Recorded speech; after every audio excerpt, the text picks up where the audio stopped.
What's a retinal detachment? The retina is like the film of a camera, and that's the sensitive bit of the eye, and that's the bit that we all need so that we can see clearly.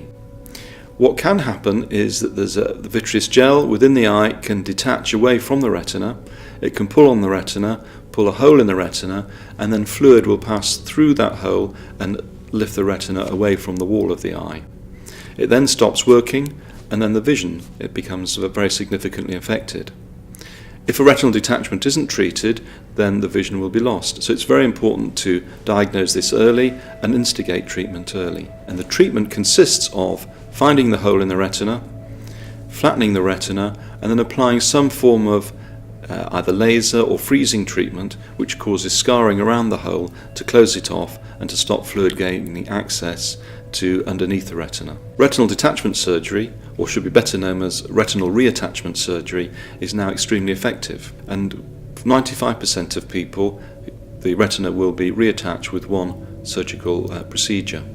If a patient notices flashes, floaters, particularly if they're of acute onset, so sudden onset like an explosion within the eye, then they do need to be seen by an ophthalmologist, ideally within 24-48 hours.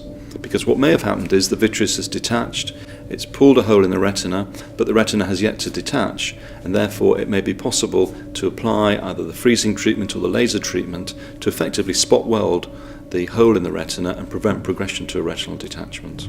If the retina has in fact detached, then early treatment is also extremely important, because you want to reattach the retina before the macula, the central part of the retina, has been affected.